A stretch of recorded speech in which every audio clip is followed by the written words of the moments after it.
Hello my dear students, good morning. Welcome to Lucky Education. आप सभी को पता है टॉपिक चल रहा है अपना एक्टिव पैसिव वॉइस।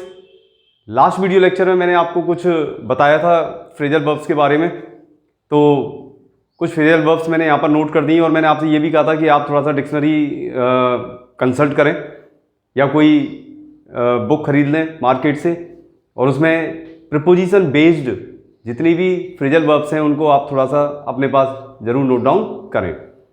प्रीपोजिशन की बात करें तो मैंने ये भी कहा था कि one of the most important topic of English, तो आप उसको भी लेके चलें। जो फिक्स प्रीपोजिशंस हैं उनको आप एक बना लें कॉपी, उसमें नोट करते चलें, एक कलेक्शन हो जाएगा आपके पास। उसके बाद फिर उनको आप डे टू डे जब आपको टाइम मिले उनको ज़रा देखते चलें, जिससे कि क्या है आपका आपकी एक बहुत बड़ी समस्या का समाधान हो जाएगा। क्योंकि लैंग्वेज की बात करें, इंग्लिश की बात करें तो हर दूसरे से तीसरा शब्द आप देखते हैं प्रीपोजिशन होता है, तो इम्पॉर्टेंट है। मैंने काफ़ी कुछ इसके बारे में बता दिया है, बार बार अब मैं क्या रिपीट करूँ, आप समझ गए होंगे मेरी बात को मैं क्या आपसे कहना चाह रहा हूँ। तो आज मैं जो टॉपिक आपको समझाने जा रहा हूँ, और देखना आज यदि आप वीडियो लेक्चर्स लगातार देख रहे हैं मेरे, तो आज एक आपको बहुत ही इंटरेस्टिंग चीज़ आपके सामने आएगी जो शायद आपने इससे पहले नहीं पढ़ी हो। मे भी हो सकता है नहीं पढ़ी हो और हो सकता है आपने पढ़ी हो, लेकिन आपको लगेगा अच्छा कि हाँ ये टॉपिक इस तरीके से भी एक्टिव पैसिव में हमारे सामने आ सकता है। तो देखें, सबसे पहले मैंने यहाँ पर कुछ आपके लिए लिख दिया है, केवल आपको नोट डाउन करना है। क्या है वास्तव में फ्रेजल वर्ब्स प्लस वर्ड्स, यानी कुछ फ्रेजल वर्ब्स मैंने नोट कर दिए हैं इस जगह, मैं अभी आपको उनको बोल के बताऊंगा। और कुछ वर्ड्स हैं जिनके साथ जो प्रीपोजिशन है वो फिक्स है, तो ये सब आपको नोट कर लेना है। और इसके अलावा कुछ एग्जांपल्स हैं जिसको अपन डिस्कस करेंगे आपके साथ, और उसके बाद देखते हैं आगे एक और इंटरेस्टिंग चीज़ आपके सामने आएगी। तो सबसे पहले देखें कि फ्रेजल वर्ब, ये मैंने लिख दिया यहाँ पर, पहले भी बताया था मैंने आपको। बेस वर्ब यानी जो वर्ब होती है उसके साथ यदि कोई प्रीपोजिशन लगा दिया जाए तो उसका मीनिंग क्या होता है, बदल जाता है। तो वो किस कैटेगरी में आ जाती है, फ्रेजल वर्ब्स की कैटेगरी में वो आ जाती हैं। वर्ड्स की बात करें तो कुछ शब्द ऐसे होते हैं, और एक और चीज़ मैं अभी आपको एक्सप्लेन करूंगा, उसको देखना ज़रा ध्यान से समझ लेना कि वास्तव में हम कहाँ गलती कर जाते हैं। तो देखें ज़रा कि कुछ वर्ड्स ऐसे होते हैं जिनके साथ प्रीपोजिशन फिक्स होते हैं, जैसे यहाँ सामने दे रखा है, ये एग्जाम्पल्स है। पहले हम यहाँ से स्टार्ट करते हैं। तो देखें सबसे पहले ज़रा मैंने क्या लिखा है यहाँ पर, ये मैंने बता भी दिया था कि आस्क के साथ मैंने फॉर यदि लगाया तो इसका मीनिंग चेंज हो जाता है, और मीनिंग हो जाता है भीख मांगना। ठीक है, भीख मांगना। तो आस्क बेस वर्ब है, फॉर प्रीपोजिशन है, मीनिंग हो गया भीख मांगना, जबकि आस्क का मतलब भीख मांगना नहीं होता। जो बेस वर्ब है उसका मतलब भीख मांगना नहीं होता। ब्रेक आउट, ब्रेक माने तोड़ना होता है, लेकिन ब्रेक के साथ यदि प्रीपोजिशन आउट लगा दिया जाए तो इसका मतलब होता है फैलना। ये बेसिकली ब्रेक आउट की मैं आपको बता दूं कि जब कोई, अब जैसे ये जो कोरोना वायरस है, ये एक एंडेमिक डिजीज है और लगातार फैल रही है, तो इसके लिए हम क्या लगा सकते हैं, ब्रेक आउट यानी कि फैलना। स्पेशली फॉर डिजीज, इस फ्रेजल वर्ब का बहुत अच्छी तरीके से यूज किया जाता है। स्पेशली फॉर डिजीज, किसी बीमारी या महामारी का फैलना ब्रेकआउट की कैटेगरी में आ जाता है। तो आप डिक्शनरी देखेंगे तो ये आपको बहुत अच्छी तरीके से आपको पता चलेगा कि किस तरीके से इसका यूज किया जाता है। आगे देखें जरा, ब्रिंग अप, ब्रिंग माने तो लाना होता है, लेकिन अप लगाते क्या हो जाता है, पालन पोषण करना। यानी कोई किसी का पालन पोषण करता है तो वो किस में आप क्या यूज करोगे, फ्रेजल वर्ब ब्रिंग अप। ईट इनटू, ईट माने खाना होता है, लेकिन ईट के साथ यदि आपने इनटू लगाया तो ये हो जाता है नष्ट करना। ईट इनटू, नष्ट कर देना, समा पूरी तरीके से खत्म कर देना, ईट इनटू। ठीक है। लुक आफ्टर, लुक माने देखना होता है, लेकिन आफ्टर लगाते क्या हो जाता है, देखभाल करना, ना कि देखना, देखभाल करना। मेक माने, मेक अपने आप में एक वर्ब होती है, पॉजिटिव वर्ब भी होती है, लेकिन आउट लगाती है फ्रेजल वर्ब की कैटेगरी में जाती है, और इसका मतलब हो जाता है यहाँ पर समझना। यहाँ पर क्या हो जाता है इसका, समझना। जैसे आप किसी से कहें, जैसे आप बोलें किसी से, I am unable to make out this particular word, कि मुझे नहीं समझ में आ रही है चीज, मेरी समझ में नहीं आ रहा। मेक आउट मतलब समझना। सी माने देखना होता है, लेकिन ऑफ लगाते ही, सी के साथ जैसे ही मैंने ये ऑफ लगाया तो ये हो जाता है विदा करना। सभी पता है सी ऑफ करने जाते हैं हम, सी ऑफ का मतलब होता है विदा करना। बहुत सारी फ्रेजल वर्ब्स है, बड़ी इंटरेस्टिंग फ्रेजल वर्ब्स है। अभी आपके ये टॉपिक्स चल रहे हैं, एकेडमिक लेवल पे चल रहे हैं। अभी मैं थोड़ा सा आपका सिलेबस जब ये कंप्लीट होगा उसके बाद के जो लेक्चर्स होंगे कुछ हटके होंगे वो लेक्चर्स, उसमें आपको बहुत इंटरेस्टिंग फैक्ट्स मिलेंगे ग्रामर से संबंधित और वर्ड पावर से संबंधित। तो देखें आप जरा यहाँ पर सेंड, सेंड माने सेंड फॉर, अब सिंपल है, सेंड फॉर माने होता है किसी को बुलावा भेजना, यानी कि आप किसी को यदि बुलाने के लिए किसी को भेज देते हो तो आप क्या कर रहे हो, सेंड फॉर, यानी किसी को बुलवा रहे हो, यानी एक तरीके से बुलवाना। तो किसी को भेजकर बुलवाने का मतलब होता है send for. Break down, break down किसी मशीन का खराब हो जाना, स्पेशली फॉर मशीन्स, जो इंजन्स वगैरह होते हैं, मशीन्स वगैरह होती है, उनके लिए हम क्या किसका यूज करते हैं, ब्रेक डाउन। जैसे किसी की गाड़ी खराब हो गई हम क्या कहेंगे, ब्रेक डाउन, ठीक है। किसी की मशीन इंजन खराब हो गया, ब्रेक डाउन। तो स्पेशली फॉर मशीनरी इसका यूज होता है ब्रेक डाउन का। ब्रेकअप, ब्रेकअप बहुत कॉमन वर्ड है, ब्रेकअप समाप्त होना। आजकल जो नई जनरेशन है उनको तो बहुत अच्छी तरह और बहुत जल्दी समझ में आ जाता है। आजकल के तो गाने भी ऐसे बन रहे हैं, सॉन्ग्स भी ऐसे बनते हैं जिनमें फ्रेल वर्ब का यूज किया जाता है। तो शायद कोई एक गाना चला था, मुझे लाइन्स तो याद नहीं है, लेकिन मैंने उसमें इसको सुना था, ब्रेकअप, ठीक है ना। तो ब्रेकअप का मतलब होता है समाप्त होना, ठीक है ना। जैसे पहले एक गाना चला था, एक मूवी थी सलमान खान की, उसमें एक वर्ड यूज किया गया था, हैंगओवर, ठीक है ना। तो हैंगओवर वगैरह ये सब ऐसे शब्द हैं जो आजकल की मॉडर्न जनरेशन के लिए गानों के माध्यम से आप तक पहुंच रहे हैं। तो ये इस तरीके की कुछ वर्ड, फ्रेजल वर्ब से कुछ वर्ड्स भी ऐसे ही हैं। तो कम एक्रोस, कम माने तो आना होता है, लेकिन एक्रोस लगाती होता है अचानक मिलना। जैसे आप कहीं जा रहे हो, अचानक आपका बहुत पुराना कोई मित्र कोई आपको मिल जाए, कोई रिलेटिव मिल जाए, या कोई भी मिल जाए ऐसा जो अचानक मिले आपको, जिसकी उम्मीद आपको नहीं हो, तो आप क्या लगाओगे, कम एक्रोस, अचानक मिलना। गिव अप, गिव माने देना होता है, लेकिन गिव अप, गिव के साथ अप लगाते ही क्या हो जाता है, त्यागना, ठीक है ना। त्यागना, त्यागना का मतलब छोड़ देना किसी चीज को। अब गिव अप का यदि और कोई वर्जन अपन देखें, जनरल वर्ड देखें, तो आपने सुना होगा अबेंडन्ड, अबेंडन्ड, या फिर फोरसेक, फोरसेक, ये शब्द ऐसे हैं जो त्यागने के अर्थ में काम में लिए जाते हैं। लेकिन अभी हम एक उस पर चल रहे हैं सिलेबस बेस्ड, तो अभी हम इसका इन सब चीज़ों का डिस्कशन जो नेक्स्ट वीडियो लेक्चर्स होंगे उनके अंदर आपके सामने ये सब आते चले जाएंगे। लुक इनटू माने होता है खोजना, यदि पुलिस या कोई डिटेक्टिव किसी चीज़ की तलाश कर रहा हो, खोज रहा हो या पता लगा रहा हो, तो हम किसका यूज करते हैं, लुक इनटू। लुक इनटू का मतलब होता है खोजना। रन, रन माने दौड़ना, लेकिन रन अवे का मतलब हो जाता है भाग जाना। पुलिस को देखते ही चोर भाग गए, पुलिस को देखते ही क्रिमिनल्स भाग गए, तो रन अवे, रन अवे, ठीक है। टेक ओवर, टेक ओवर माने होता है पदभार ग्रहण करना। मान लो किसी को, जैसे मैं हूँ, मैं टीचिंग प्रोफेशन में हूँ, यदि मुझे कोई किसी स्कूल में यदि प्रिंसिपल की पोस्ट मिल जाए, तो मैं जब पदभार ग्रहण करूँगा तो मैं क्या करूँगा, टेक ओवर, क्या करूँगा, टेक ओवर, ध्यान रखें आप। पुट आउट माने होता है बुझाना, पुट आउट, यदि कोई आग जल रही है, यदि आप उसको बुझा देते हो तो क्या हो जाता है, पुट आउट। लेकिन पुट के साथ ऑन लगाने का मतलब होता है पहनना। पुट ऑन योर क्लॉथ्स, कपड़े पहन लीजिए, पुट ऑन पहनना, पुट आउट बुझाना। तो ये सब क्या है, बहुत इंटरेस्टिंग है। और इनके फ्रेजल वर्ब्स जो होती हैं, इनका यूज लैंग्वेज में बहुत ज़्यादा हो जाता है, आजकल तो बहुत ज़्यादा हो रहा है, क्योंकि लैंग्वेज इंप्रेसिव हो जाती है। लैंग्वेज में अब मैं बता दूं आपको थोड़ा सा कि चाहे वो फ्रेजल वर्ब्स हों, चाहे वो फ्रेजेज हों, इनका यूज बहुत ज़बरदस्त तरीके से मॉडर्न लैंग्वेज में बहुत ज़्यादा हो रहा है। जैसे कई बार, यदि आपने, मुझे नहीं पता आपने सुना है या नहीं सुना है, सचिन तेंदुलकर जब कोई मैच के बाद उससे कोई बातचीत होती थी, तो यदि वो उस मैच में नहीं चल पाया, रन वगैरह नहीं बन पाते थे, तो या वो टीम हार जाती थी, तो जब उससे बात की जाती थी तो वो एक फ्रेज का बहुत अच्छी तरीके से यूज करते थे, come off with flying colours, come off with flying colours. इसका मतलब होता है, एक फ्रेज है कि अगली बार दिलो जान से मेहनत करके सफलता प्राप्त करना, कम ऑफ विद फ्लाइंग कॉलर्स, ठीक है।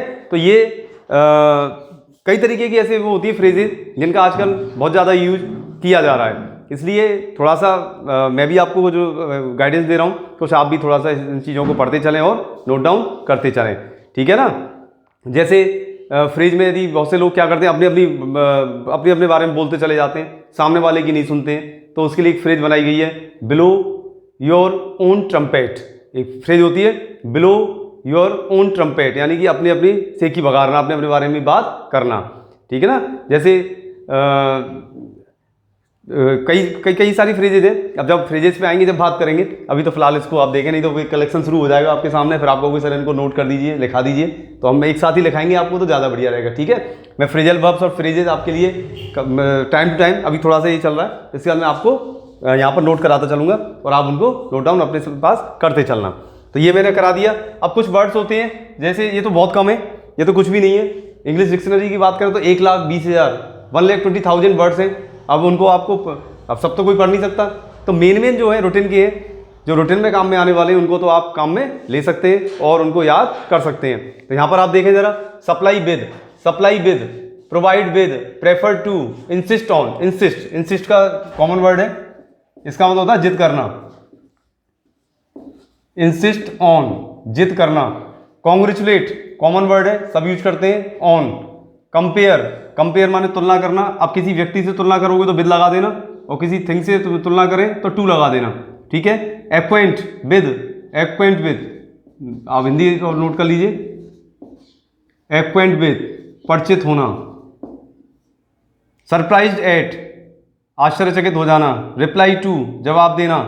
प्लीज्ड विद, खुश हो जाना। इंटरेस्ट इन, अब देखिए इंटरेस्ट इन, ठीक है। फायर एट, आग लगने के अर्थ में काम में आता है। एम एट, किसी पर निशाना लगा देना, गोली चला देना, निशाना लगा देना, अटैक कर देना। Aim at. इनवाइटेड टू, देखिए इनवाइट, ये बड़ा, देखिए मैंने आपको BTBI में ये बताया था कि यदि वर्ब BT है तो प्रेपोजिशन नहीं लगेगा जब तक कि फिक्स ना हो। तो मेरी बात समझ लेना, इनवाइटेड के साथ टू फिक्स कब है? इनवाइट के साथ प्रेपोजिशन नहीं लगता। जैसे आपने कहा ही इनवाइटेड मी, तो कोई प्रेपोजिशन नहीं लगाया आपने। बहुत इंटरेस्टिंग चीज बता रहा हूं आपको कि इनवाइट के साथ ये कब काम में लिया जाता है। ये इनवाइट BT में काम में नहीं लेते इसको। इनवाइट एक ऐसा वर्ड है, इसको आप विशेष रूप से आप नोट करेंगे और ध्यान रखेंगे। ये लीजिए जरा, ये लीजिए, मैं यहाँ पर अंडरलाइन कर रहा हूँ। इनवाइट यदि BT के रूप में काम में लोगे तो इसका प्रेपोजिशन का यूज नहीं किया जाता है। मैंने बोला एग्जाम्पल, ही इनवाइटेड मी, उसने मुझे आमंत्रित किया।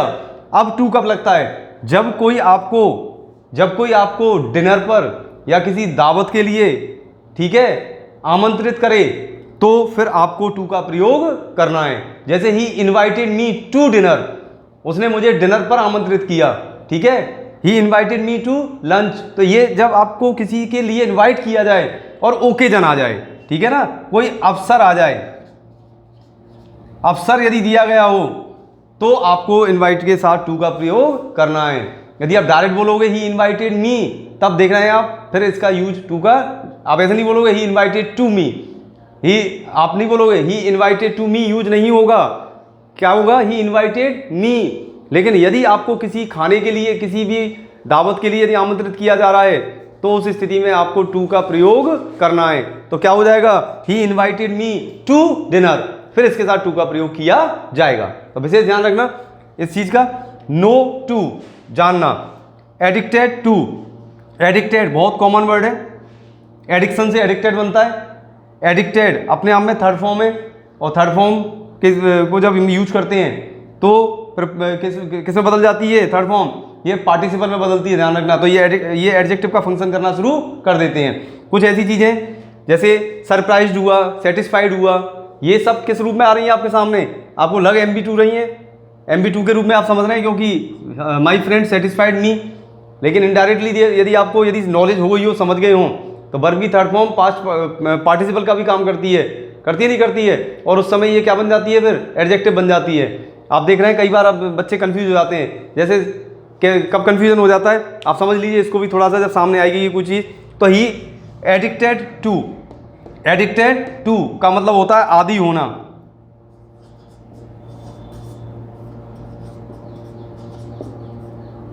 एडिक्टेड टू का मतलब होता है आदी होना, अभ्यस्त होना।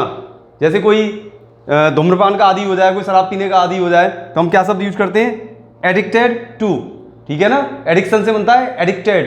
अब खास बात क्या है वो आप इसको समझेंगे जरा। उससे पहले एग्जांपल्स देख लेते हैं, फिर अब हम एडिक्टेड और ये शॉक्ड, सरप्राइज, इनको थोड़ा सा डिस्कस करेंगे कि ये वास्तव में किस तरीके से काम में आती हैं, कब इनका रोल कैसे चेंज हो जाता है, तो उसको जरा देखेंगे हम। उससे पहले एग्जांपल्स देख लीजिए। कि जब इस तरीके से ये शब्द आ जाएं, ये वाले शब्द आ जाएं, तो आपको इनके साथ में जो प्रेपोजिशन जो फिक्स है उसका ही आप यूज करें, फिर बाई का यूज ना करें, ठीक है ना, बाई का यूज ना करें। जैसे my friend satisfied me, my friend satisfied me, तो क्या हो जाएगा, माई फ्रेंड सब्जेक्ट हो गया, मी ऑब्जेक्ट हो गया, ऑब्जेक्ट को क्या बनाना है आपको, सब्जेक्ट, तो क्या हो जाएगा आई, MB2 है, MB2 है, क्या लगा दूं, आई वॉज,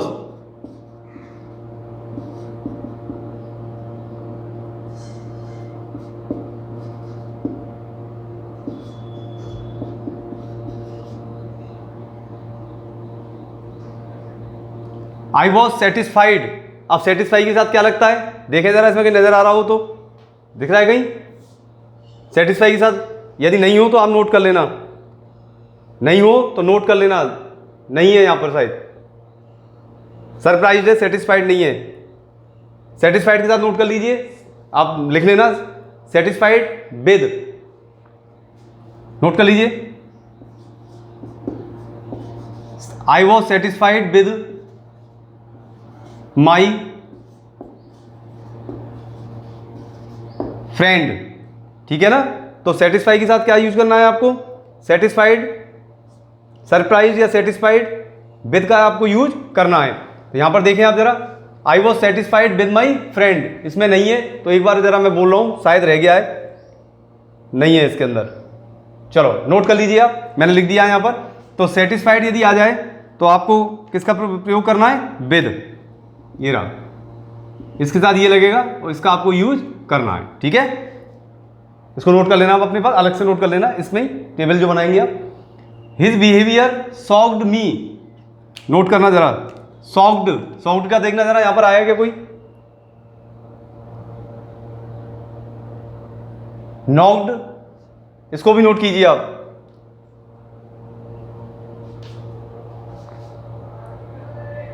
चलो कोई दिक्कत नहीं है, इनको नोट कर लीजिए।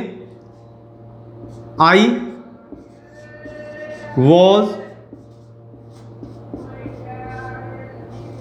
सॉक्ड एट हिज बिहेवियर, ठीक है, नोट कर लेना आप, बाई चांस यदि कोई रह जाए तो उसको नोट कर लेना आप अलग से, ठीक है। एक तो ये आ गया आपका, एक इसको नोट कर लें आप, सेटिस्फाइड आएगा तो क्या लगेगा, विद, इसमें ले जाके इसको लिख लेना। सॉफ्ट आ जाए तो क्या लगेगा, सॉफ्ट के साथ एट, इसके साथ मैंने बताया विद, ठीक है। अब इसमें बाई का यूज नहीं होगा, समझ में आ रही है बात। Her result surprise the teacher, the teacher was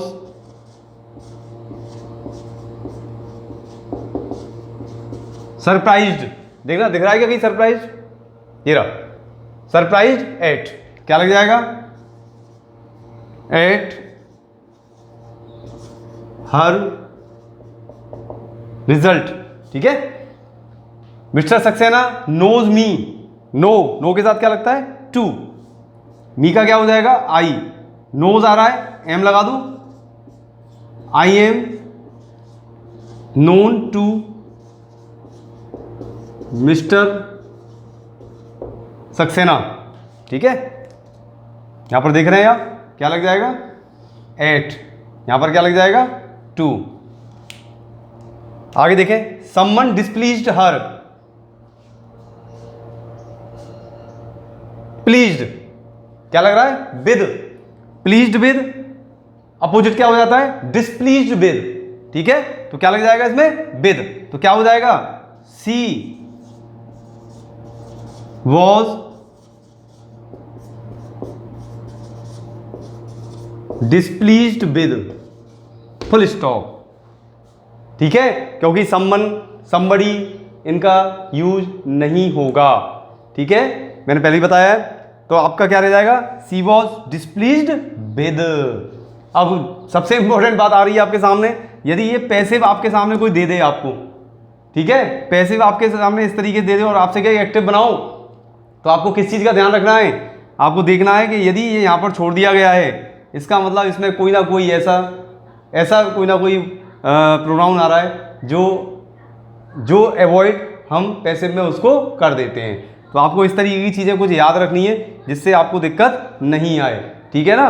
तो ये मैंने बना दिए, इसमें भी मैंने इसको अंडरलाइन देख लीजिए यहाँ पर, ये आप देखें ज़रा, नोट करें। तो इस तरीके की चीज़ें आपके सामने आएंगी और ये कुछ वर्ड्स हैं जो मैंने लिख दिए हैं। ऐसे बहुत सारे शब्द होते हैं जिनमें आपको पैसे बनाते समय ध्यान रखना होता है कि हमें बाई का यूज नहीं करना है, ठीक है ना।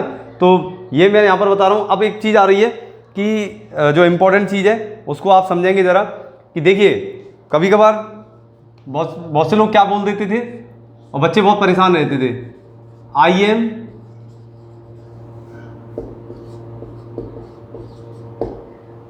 एम सेटिस्फाइड, मैं संतुष्ट हूँ। अब सब बच्चे यूँ कहते थे, सर ये क्या दिक्कत है कि यहाँ ये एम लग रहा है, तो ये कौन सी क्या है वास्तव में। अब यहाँ परेशान हो जाते थे, ये क्या है। जैसे किसी ने कहा I am surprised, I am shocked, I am satisfied, तो बहुत से बच्चे इसी चीज़ से परेशान है, सर ये तो एम लग रहा है लेकिन अब ये क्या है यहाँ पर। तो वो यूँ कहते थे ये तो सर पैसिव है। अब पैसिव कैसे हो जाएगा भाई, पैसिव कैसे हो जाएगा, आई एम सेटिस्फाइड, ठीक है ना। तो कहने का मतलब है जब ये फॉर्म इस तरीके से आ जाए, यानी कि बी के साथ आ जाए, तो ये किस में चली जाती है, ये फिर जैसे आई एम, मैंने आपको एक टॉपिक पढ़ाया था, एक टॉपिक था आपका कॉम्प्लीमेंट वाला था ना, कॉम्प्लीमेंट का एक टॉपिक कराया था, ध्यान आ रहा है, complement to subject, complement to object. अभी उसका भी पैसे बनवाऊंगा मैं, ध्यान रखना जरा। तो कॉम्प्लीमेंट का मतलब क्या होता है, जब कोई वर्ब अपने अर्थ को पूरा नहीं कर पा रही हो और उसके अर्थ को जो भी पूरा कर दे तो वो क्या हो जाता है, कॉम्प्लीमेंट होता है।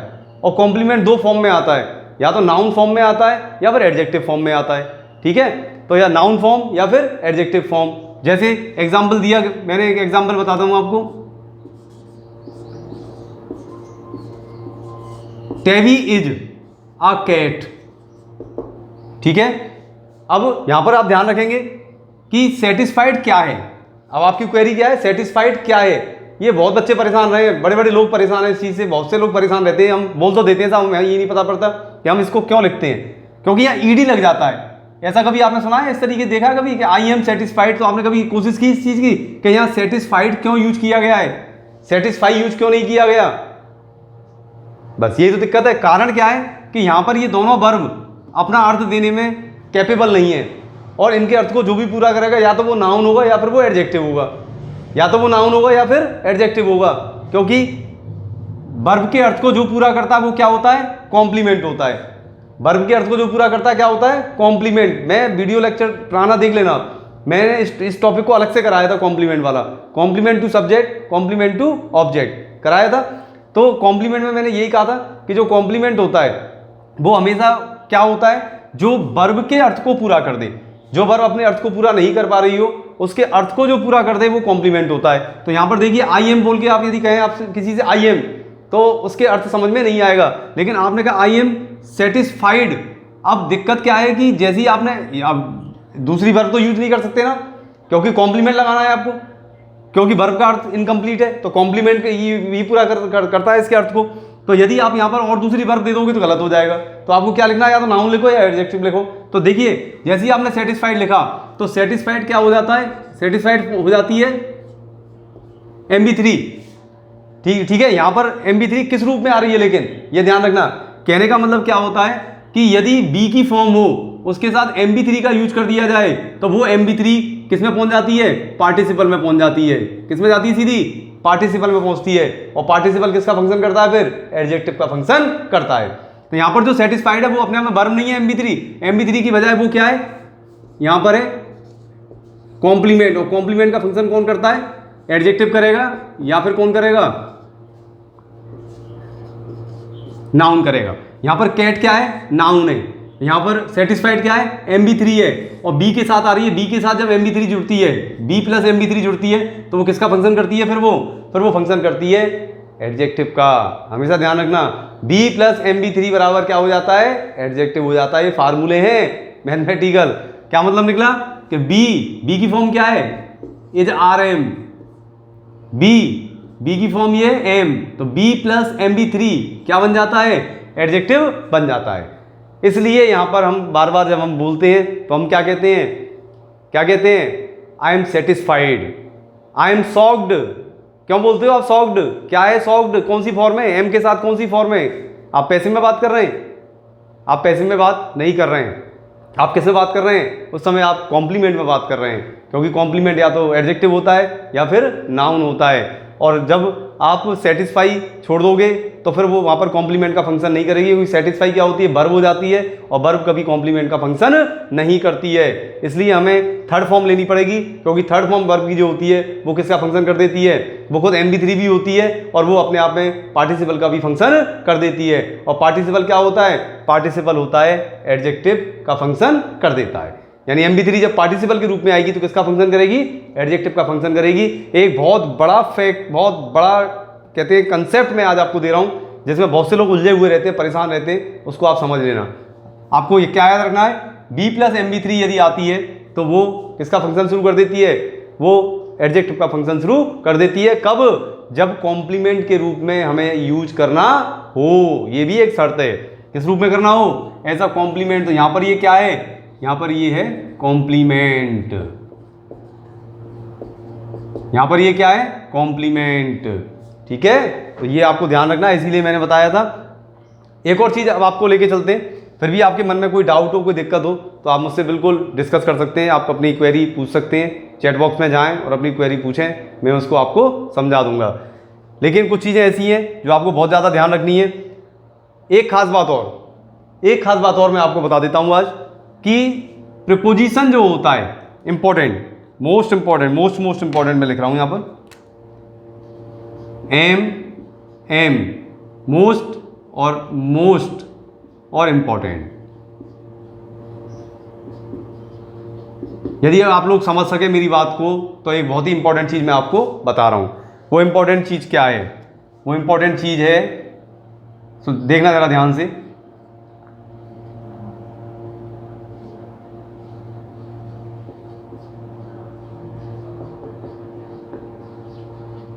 Preposition plus noun, preposition plus noun.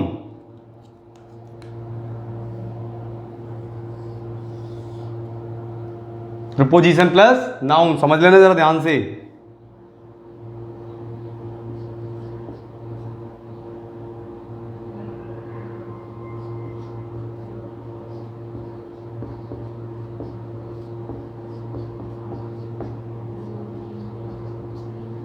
यानी प्रेपोजिशन यदि है वो वास्तव में ही, तो वो अपने बाद किसका यूज करवाएगा? नाउन का।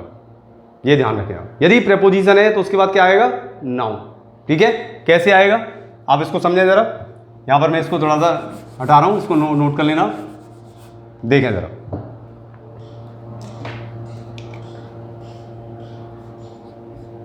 ही इज, बहुत इंपॉर्टेंट चीज आएगी आपके सामने, एडिक्टेड टू। मैं कह रहा था यदि कोई प्रपोजिशन है वास्तव में, यदि वो प्रपोजिशन है तो हमेशा नाउन लेता है अपने बाद। कैसे लेता है? ही इज एडिक्टेड टू, क्योंकि मुझे पता है एडिक्ट के साथ टू, देखो जरा, एडिक्ट के साथ टू क्या है? एडिक्ट के साथ टू फिक्स है। हमारे सभी स्टूडेंट्स, हमारे सभी जो भाई बंधु हैं वो क्या कर देते हैं, पता ही नहीं रहता, MB1 लगा देते हैं। वो ये मानते हैं कि टू तो अपने साथ क्या लेता है हमेशा?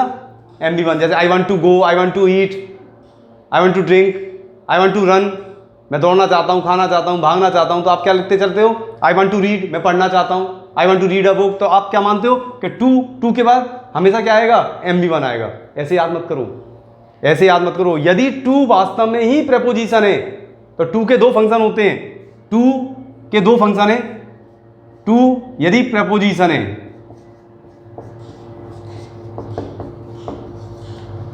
टू यदि इन्फिनिटिव मेकर है,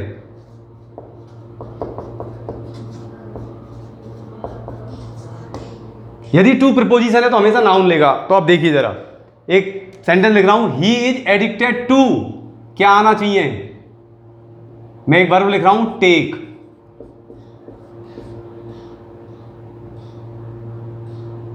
यहां लिख रहा हूं मैं वाइन, बहुत सिंपल वर्ड लिया मैं, ड्रिंक भी लिख सकते हैं आप, टेक लिख सकते हैं, मैं तो सिंपल वे में लिख चल रहा हूं समझाने के लिए। He is addicted to take wine, तो क्या लगाऊं यहां पर, क्या आना चाहिए? अब क्या आना चाहिए? टू कि दो फंक्शन है मेरे पास, as a preposition, as a infinitive maker. तो टू यदि वास्तव में ही प्रपोजिशन है तो हमेशा क्या लेगा अपने पास, नाउन लेगा। तो देखिए जरा, he is addicted to, take मत लगा देना क्योंकि टू यहां पर प्रपोजिशन है, फिक्स प्रपोजिशन है, तो क्या लेगा, नाउन। नाउन का फंक्शन कौन करता है, taking. He is addicted to taking wine, he is addicted to taking wine. तो कहने का मतलब क्या हुआ, टू प्लस टेकिंग, टेकिंग का फंक्शन क्या हो गया, ये हो गया यहां पर आईएनजी यानी कि जीरंड, जीरंड का फंक्शन हो गया। और जीरंड का फंक्शन क्या होता है, जीरंड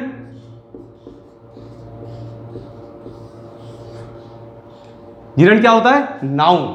पहले ही बता चुका हूं। पार्टिसिपल किसका फंक्शन करता है, एडजेक्टिव का, और जीरंड किसका फंक्शन करता है, नाउन का। क्लियर, समझ आ गई बात। तो देखो क्या लगेगा, he is addicted to taking wine, taking wine not take wine, क्योंकि टू यहां पर प्रेपोजिशन है और प्रेपोजिशन अपने बात क्या लेता है, नाउन। और नाउन का फंक्शन कौन करेगा, टेकिंग, ना कि टेक। टेकिंग का मतलब हो गया वो किसमें पहुंच गया, वो पहुंच गया जीरंड में। और जीरंड किसका फंक्शन करता है, नाउन का। तो क्या लगेगा, देखिए जरा, जैसे एक एग्जांपल और ले लेते हैं, देखिए जरा, इसको आप नोट कर लेना। देखिए जरा, बताना क्या लगेगा, he is afraid of, he is afraid of, यहां पर मैं वर्ड दे रहा हूं आपको कोष्टक में, स्लीप इन द डार्क। भाई डरता है, भाई डरता है। देखो यहां तो टू, ये प्रपोजिशन था, यहां क्या है, ये प्रपोजिशन है। तो प्रपोजिशन हमेशा नाउन लेता है, कोई सा भी हो जाए। यदि वो प्रपोजिशन का फंक्शन कर रहा है तो वो नाउन लेगा। तो आप क्या लिखते हैं हम, he is afraid of not sleep, sleeping, he is afraid of sleeping in the dark, उसको अंधेरे में सोने से डर लगता है। तो यहां स्लीपिंग जीरंड हो गया, और जीरंड का फंक्शन क्या होता है, नाउन का फंक्शन करता है जीरंड हमेशा। ठीक है, तो आप ध्यान रखना, सबसे ज्यादा कंफ्यूजन यहां है, कंफ्यूजन ही कंफ्यूजन है, सॉल्यूशन कुछ मिला ही नहीं। ठीक है, तो क्या है यहां पर, टू क्या है, टू यहां पर यदि प्रपोजिशन है तो यहां कभी भी टेक मत लगा देना। यदि प्रपोजिशन है, किसी वर्ड के साथ टू आ रहा है तो अनाप मत लिखते चलना, क्योंकि आई वॉन्ट टू ईट, तो टू ईट इन्फिनेटिव मेकर होता है, वहां टू प्रपोजिशन नहीं है, इन्फिनेटिव मेकर है, इन्फिनेटिव बना रहा है वो, ना कि प्रपोजिशन का रोल कर रहा है। प्रपोजिशन होता तो तुरंत आईएनजी फॉर्म आ जाती है आगे। तो यहां पर आप देख लें, he is addicted to taking wine, he is addicted to taking wine. Clear, तो यहां क्या लगाया आपने, टू होते हुए भी क्या लगाया, आईएनजी। जैसे यहां प्रपोजिशन ऑफ है तो क्या लगाया आपने, आईएनजी। तो प्रपोजिशन अपने बाद हमेशा नाउन लेता है, और नाउन का फंक्शन कौन करता है, जीरंड, यानी आईएनजी फॉर्म। तो यहाँ पर आपको एक मैंने आज साइड में कुछ चीज़ें ऐसी बता दी हैं जो आपको हमेशा याद रखनी है। अब आप कितना समझ रहे हैं, कितना आप समझना चाहते हैं, सीखना चाहते हैं, वो आपके ऊपर डिपेंड करेगा। क्योंकि अभी नेक्स्ट वीडियो लेक्चर में फिर आपके सामने मैं कुछ चीज़ें नई नई लेके आ रहा हूँ, जिसमें हम कॉम्प्लीमेंट, अभी जो बोला था मैंने कॉम्प्लीमेंट, इससे पहले उसका पैसिव बनाएंगे, हम इन्फिनेटिव मेकर का पैसिव बनाएंगे, और एक हम पॉजिटिव का भी पैसिव आपको बना के दिखा देंगे, जिससे आपको कभी दिक्कत नहीं आए। तो इस तरीके से ही आप पढ़ें, इस तरीके से ही आप चीज़ों को समझें, जिससे आपको दिक्कत नहीं आए। और भले ही आपका सिलेबस में है, हालांकि कुछ चीज़ें ऐसी भी होंगी जो नई होंगी आपके लिए, जो आपको सीखने को मिलेंगी, लेकिन मेरी इस चीज़ को हमेशा याद रखना, बिल्कुल विशेष रूप से याद रखना, कभी भी टू के बाद आंख बंद करके MB1 मत लगा देना, आंख बंद करके MB1 मत लगाना कभी भी। और एक बात हमेशा ध्यान रखना, जब बी के साथ MB3 आ जाए तो वो वर्ब ना रहकर एडजेक्टिव बन जाती है। समझ में आ गई बात, बी के साथ, be is are am was के साथ यदि थर्ड फॉर्म आ रही है तो वो थर्ड फॉर्म वर्ब ना होकर एडजेक्टिव का फंक्शन करती है। MB3 पहले बता चुका हूँ, पार्टिसिपल का फंक्शन करती है, और पार्टिसिपल का किसका फंक्शन करता है, एडजेक्टिव का फंक्शन करता है। तो इस तरीके से देखिए आप, लगता है मुझे उम्मीद है कि आप मेरे कंसेप्ट को अच्छी तरह समझ रहे होंगे और कुछ अच्छा आपको सीखने को भी मिलेगा। तो इस तरीके से आप पढ़ते चलें, इस तरीके से आप चीज़ों को समझते चलें। और एक बात और फिर मैं रिपीट करूंगा आपके लिए, दोबारा मेरी बोलने की आदत है, बार बार आपको मैं इसलिए कहता हूं, कुछ चीज़ें इंपॉर्टेंट होती हैं कि जो टू वाला है, टू वाला जो पार्ट है, यानी एडिक्टेड टू, ठीक है, तो इस तरीके से टू वाले जितने भी प्रपोजिशन हैं उनको आप जरूर एक बार उनको ढंग से आप देखें, ढंग से उनको समझें, जिससे आपको ये पता चल जाए कि वास्तव में ये प्रपोजिशन है तो इसके बाद क्या आएगा। इन चीज़ों को आप समझें, नोट डाउन करें, अच्छी तरह इसी तरीके से पढ़ते चलें, समझते चलें, घर पर रहें, सुरक्षित रहें। Thank you.